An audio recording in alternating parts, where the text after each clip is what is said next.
Hello and welcome to Independent Thinking, the weekly podcast from Chatham House. I'm Bronwen Maddox. This week we're looking at the United Nations. Indeed, some of us are speaking from there. The question of whether the UN is losing its relevance in the 21st century is what we're going to dive into, whether it's had its day. This week the world has descended on New York for the United Nations General Assembly. There are motorcades, gridlock, pouring rain on the first day, all the things that are irresistible to many delegations, not all of them. Missing this week were all but one of the leaders of the permanent five of the Security Council. Only President Biden attended, and Rishi Sunak, very notably, did not. Is this a sign that the UN is losing its relevance in an era of growing tensions? Well, we're going to talk about that, as many columnists have been doing. But we'll also look more broadly at the changes underway within the UN. With the Security Council gridlocked over Ukraine, and before that, Syria, other institutions, parts of the UN are growing in prominence, notably the General Assembly itself. So we'll talk about whether the Security Council is ever going to be retrieved from its present paralysis and whether other parts of the UN are what we ought to look to. Joining me down the line to answer these questions, first I have Mark Malloch-Brown, who's president of the Open Society Foundations, but was previously Deputy Secretary-General of the United Nations under Kofi Annan. Welcome, Mark. Thank you. Very good to have you with us. And joining us as well from New York is Dr. Leslie Vinjamuri, the director of our US and Americas program, who I was working with in New York just a couple of days ago. Very good to have you here, Leslie. Thank you, Bronwen. And we have as well Roger Boys, the diplomatic editor, longtime columnist at The Times, based in London, travelling to many, many places, has been a foreign correspondent for more than 30 years and describes himself as increasingly anxious on Twitter X. Are you very worried about the world? Yeah, I think we should all be. Yes. Well, that's not a disqualification for being on this podcast. If it were, we would not have many guests. Let's start with the UN this week and look at what this particular gathering is giving us. Putin, Xi Jinping, Rishi Sunak, Emmanuel Macron were all absent this week. Does it matter, Leslie? Of course it does. We all see all sorts of things said. Oh, the British Foreign Secretary is here. There's a delegation. But at the end of the day, we all know that turning up matters. It sends a very big signal on the back of the G20. Maybe one of the signals that it sends is you go to the G20, but you don't have to turn up to the UN General Assembly. And it certainly, it changes the level of gravitas that perhaps some people accord to the meeting.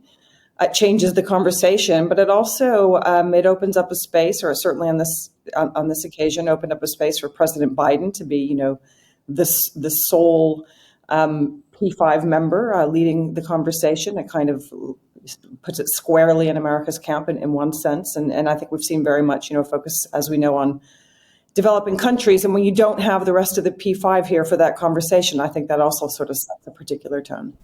There was more coverage of Prince William wading in the river on environmental pursuits, not the British government delegation. Mark, do you agree with what Leslie said? Yes, I do. I mean, there were 145 heads of state here. So, in some sense, other parts of the world, have less obviously walked away. And there was a lot of energy and enthusiasm around certain regional groupings. Africa, Latin America was here in force, but Leslie's spot on. I mean, when the four of the P5 don't bother to show up, it sends a message. And particularly the British and the French, you've always had to kind of work harder to prove that they should have those permanent seats. They're not obvious other than for reasons of history why they have them. So their neglect and non-attendance, I think, strikes a particular note in terms of signalling the irrelevance of the club, if you like. And we'll come on to exactly that point. Roger, did Rishi Sunak miss a trick? It might be his last chance to go to the UNGA. Yes, it probably will be his last chance. I suppose so, although he's essentially defining himself in opposition to some of the things that the UN has set out as priorities. So perhaps it was a tactical move. I think... For example, what? Well, I'm talking about net zero and the instrumentalization of net zero as a big political issue in domestic politics. Where he's just made this very rapid change. Yes. On cars and on heat pumps and these kind of things that are causing distress in a lot of countries, but making for political traction. And he's decided that this is the week, partly pushed into it, but still, this is the week where he will make a stand and say we will control the pace at which we reach net zero. It's a kind of Britain takes control over its fate kind of message. And that wouldn't have sat well with a UN speech, really. But I think the main absentee who suffers the most is Macron, because Macron has a case to answer for a lot of the African people in African delegates in the UNGA. And I think he could have made it. And, the whole question of where France, how far France should be responsible, co-responsible for the security of Africa and the Sahel is an important one, and he wasn't there. That is a really good point, I think, about the chance that he missed. His excuse was that he was entertaining King Charles at home on this rescheduled visit. But the British royalty really getting too much of a look in here, I think, for these serious issues, because it's something we've discussed on other podcasts, Roger, but you put your finger on it. The catastrophe of French policy across the Sahel and the question of where it goes from here is very, very live, and the UN is arguably the right kind of place to make that argument. I mean, Mark, you spent a great deal of time, you used to head up UNDP, the development programme. Do you agree on that point on Macron?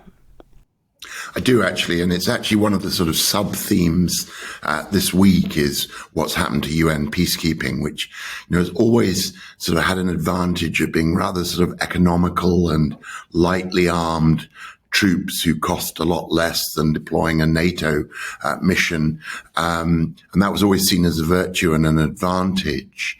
And the talk amongst, particularly, for example, the African Union Security Commissioner who's here, is we need much more robust peace enforcement, not peacekeeping.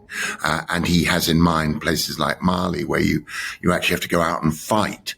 And that is a very different kind of peacekeeping to sustaining a truce or a peace agreement, or at least an acceptance by all parties of the UN's presence there.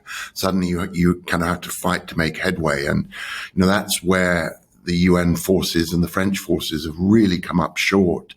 And, the Wagner Group, for example, has shown a much more greater sort of military resolve.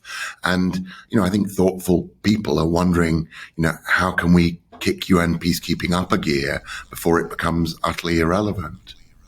Do you think it's reasonable to ask that of the UN? It's had this long tradition of peacekeeping, very much the character that you've described. Is it reasonable to ask forces operating under the UN banner to fight very actively? Well, I was in the UN when we went from almost no peacekeeping missions in a time where it was also felt that they'd had their day, up to almost 20 by the time, I finished my tour as Kofi's deputy. And, every time we fought with governments because we wanted, a more robust, more highly militarized force than they wanted to give us because they didn't want to pay the bill. But, what we did even in that period we were able to argue, we need, more policing capability because a lot of these conflicts are now internal conflicts rather than between states. And so we saw a little bit of a doctrine evolving of a tougher peacekeeping, but it hasn't kept up with the needs. And, like every other issue at the UN this week, people can talk about it, but unless there's a recommitment by governments of political will and resources, it's just going to be talk. Leslie, what did you make of Joe Biden's speech? He did turn up, and he made, it seemed to me, quite an emollient speech, given the long history of the US's unease with the UN and the many points of disagreement he could have chosen to highlight with other countries, but he didn't. No, he didn't. And I thought it was quite something when, he started that speech talking about America's transformed relationship with Vietnam that sort of took 50 years to get to that point. We've seen it upgraded now to a strategic partnership, and that sort of sense of, really at some level, what I guess one of the broader missions of the UN is, how do you turn adversaries into friends? That wasn't obviously something that was facilitated by the UN, but it was a nice opening moment. I think the speech, there weren't surprises, but he certainly, I think you have to, if your baseline, there are many baselines, but if your baseline is the years of Donald Trump and America First, it certainly is a very different United States, very committed to globalism, to partnerships, sent, I think, a very solid message. And again, just the fact that he was there. I wanted to also add one thing on this sort of absence of France and Britain. The Pew Research Center did a poll just before this convening of the UNGA of public attitudes within these countries towards the UN. And it certainly suggests that the leaders are out of step by not turning up. If you look at the UK, 72% of those polled have a favorable view towards the United Nations. This is not a country that is, at least in this poll, suggesting that it's anti-UN or isolationist. Biden's speech, again, was very internationalist. 58% of Americans polled have a favorable attitude towards the UN. So there is domestic support for that vision that President Biden put forward. And I think if you look at a number of the polls that were done, even during the Trump years, there's a lot of internationalist sentiment that was consistent across those years. So I think what we're seeing reflected in that speech does actually have a lot of domestic support across different administrations. That's a really important point. He also went out of his way to be, I won't quite say cordial, but civil to Iran. And we'd just seen a recent deal on a prisoner, almost hostage exchange, and unfreezing of some Iranian assets. But then that got slapped down a few hours later by the Iranian president, Ebrahim Raisi. Didn't it? Should we make anything of a change in relations there? I can't help but refer us to the wonderful piece in the Financial Times by our colleague Sanam Vakil saying that, that the West's Iran policy and U.S. Iran policy in particular aren't focused, need to be much more a combination, as I read it, of carrots and sticks, deterrence and diplomacy, and much more thoughtful. I think there's a general feeling, and it's a surprising one in light of, the last 2 decades, that America's eye is not on the Middle East. Some of us, I think, might be a little bit relieved by that, but of course it's not a good thing. Mark will have more to say about this, but the other thing that really, I guess, stands out in the speech, and it's a through line from what we saw at the G20 to some of what was said, was that, that focus not only on the UN, but on multilateral institutions and really wanting to take forward reform of the MDBs, investment in the MDBs. The United States appears to be getting behind that. I don't know, Mark, how serious or sustained that you think that is, but very important signal certainly from Biden of the need for scaling up support for the World Bank and making sure that those institutions are effective and inclusive. Yeah, the MDBs being the development banks. Go ahead, Mark. Yeah, no. What I say was, I think Leslie's right. I mean, it's been a theme this week, and it's quite interesting because the US was a bit prickly initially about the UN having a view on reform of the Washington institutions, which it's generally wanted to keep the UN's nose out of. But I think it finally recognized that this is useful political support for that cause.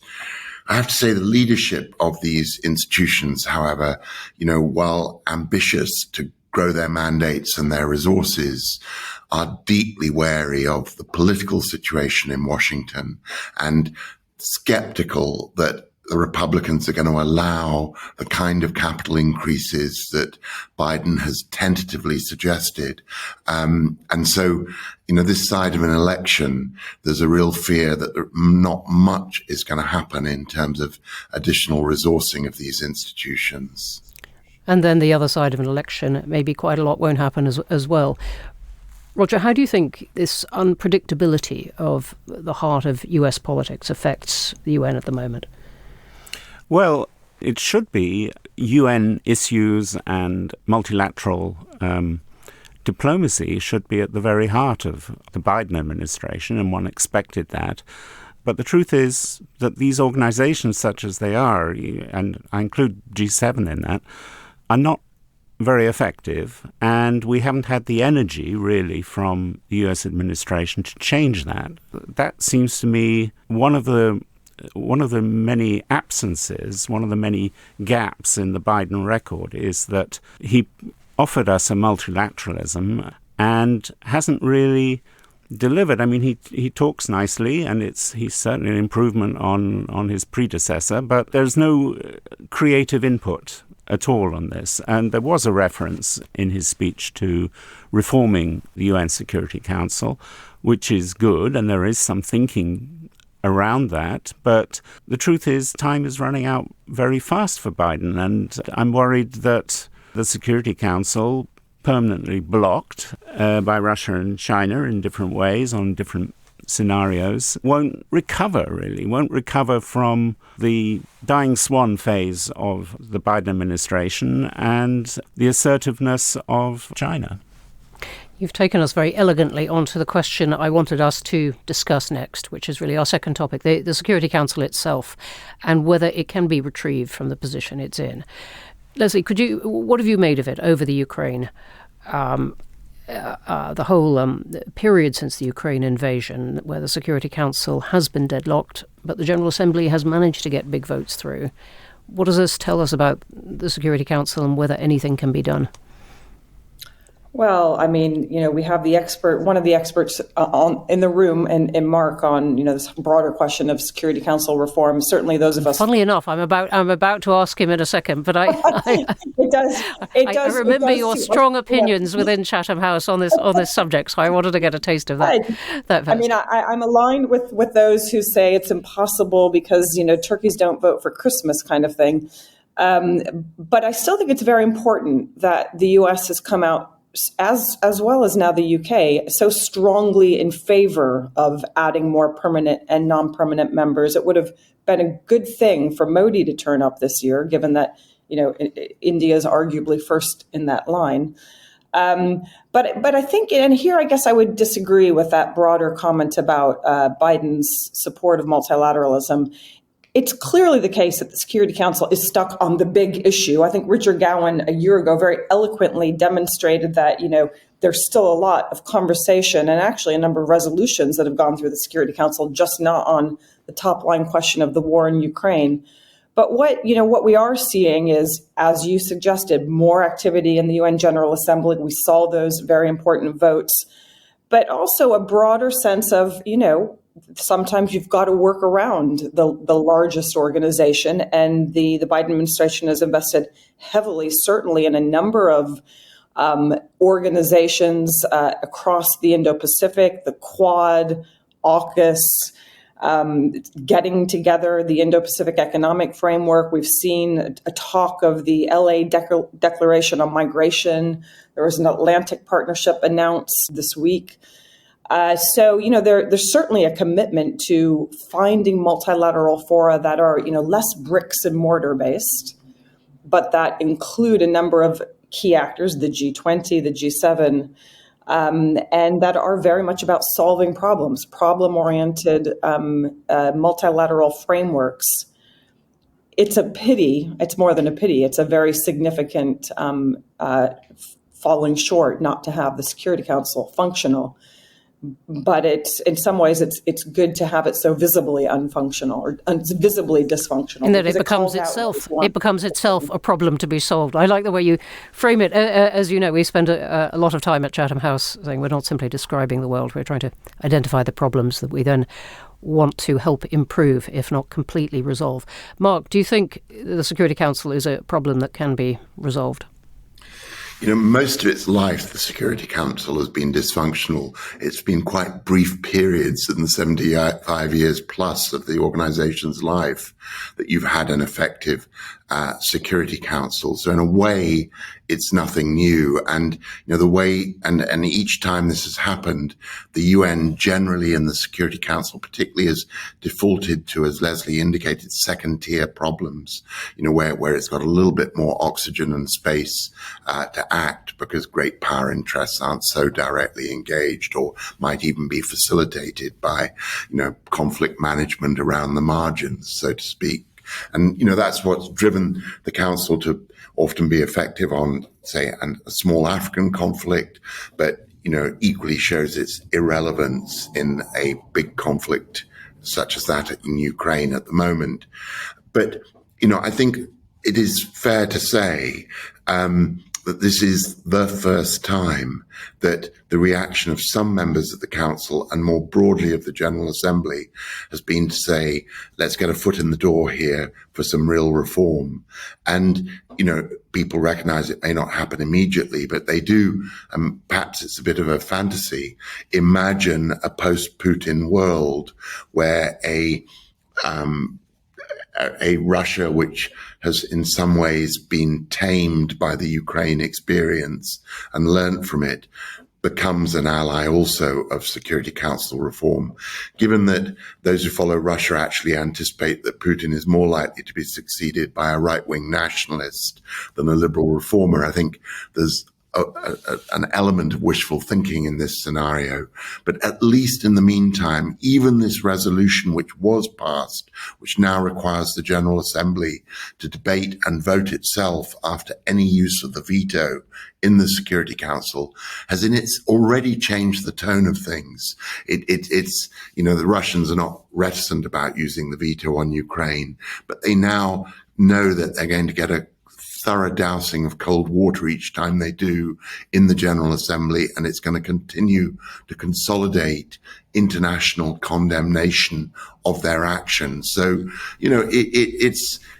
there's a price to pay now for behaving badly in the Security Council. Small price, but some price. I can see Leslie shaking her head, though others might argue that Russia really does mind that kind of criticism, even if it doesn't change its view. I just have to add the one line, which we all know and Mark knows very well, or that not everybody in the General Assembly is actually on the side of calling out Russia, unfortunately. That is, as we have seen many times, completely true. Does this sound like the path to reform, Roger? Well, I mean, enlargement is a default option for every organization, every post-war organization or post-Cold War organization that has lost its sense of mission. So NATO enlarges, latterly, in the Nordic region, but G20 is about to become G21, and that one being the African Union. The African Union, which I think is quite a good move. Which represents many countries. So the move and BRICS has become, I don't know what the acronym is now, something like BARBQES or something like that. I haven't quite worked out how to make it.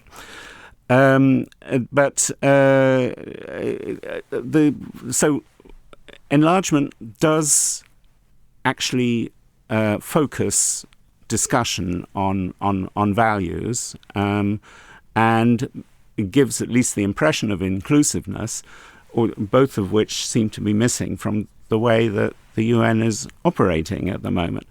So, and by enlargement, we're talking about countries. We've mentioned India, but Japan, South Africa, Brazil. Yes, but who may not on some of these issues have lots in common, may not share views at all, and they may come out in support of Russia. This is also quite possible, but that's just a case for. I mean, the problem with Russia and to a large extent China is that they're in their role in the Security Council is that they're being seen as the champion of the global South, and when it's so plainly not the case, when their interests may overlap on certain points, but they're not. And so enlargement actually dilutes that. So that in itself is good. And then with the Ukraine war becoming a global war and a war in which famine is weaponized and atrocities are committed and everything else, this too has an appeal as an argument. And I've argued several times that Zelensky should be presenting this as a colonial war, and he would get a lot of sympathy, I think, within the General Assembly for that kind of line. But he's not. I thought in this particular session that he missold the Ukraine case. He did make the case about it pushing up food prices for everyone, saying this really affects the whole world. He did make that point, and he made the point about not being too. Countries shouldn't be too frightened of Russia's threats about nuclear weapons and so on, because the Russian threat is going to continue unless something is done about it, and one shouldn't be bullied away. So it seemed to me he was picking some points for the audience, but maybe perhaps not that explicit appeal, as you said, to the countries that sometimes call themselves the global south. Mark, do you think that the Security Council and the UN can play a useful role in heading off worse tension or even conflict over Taiwan? Because this has to be one of the tests, doesn't it? A conflict where you can see it brewing that would be catastrophic for globalization for many, many countries. All this, can it do something to help resolve this before it gets to that point? I very much doubt it, frankly. I mean, I think this is a highly sort of bilateralized or trilateralized issue where it's very much about US-China politics, and not just international relations between the two countries, but domestic politics in both countries as well. And, I think there are plenty of ways to head off a conflict in Taiwan, but very few of them lead you to the door of the Security Council. It's just too much of a first-tier conflict with direct great power engagement, if you like. So, I think if that's the test of Security Council effectiveness, it's failed already. But, I do think on Ukraine, where we rightly dismiss the Council's efforts, nevertheless, the UN, through the grain deal, problematic and suspended though it now is, and through the monitoring of the civilian nuclear energy facilities in Ukraine, is doing useful stuff at the margins. And, I think that's where you see its impact. And, we are all frustrated. It's not more central, but I think that's the reality. Well, I wanted to bring us at the end, and we are just about at the end, to, I guess, the best that one could look for from the UN. And I think in a quiet and cautious way, you've given us that, Mark. Thank you for that at the end. We're going to have to wrap up there. So a huge thank you to my guests, Mark Malloch-Brown and Leslie Vinjamuri, particularly for getting up very early in New York. Thank you. And Roger Boys and I did not have to do that, but Roger, thank you. Thank you very much.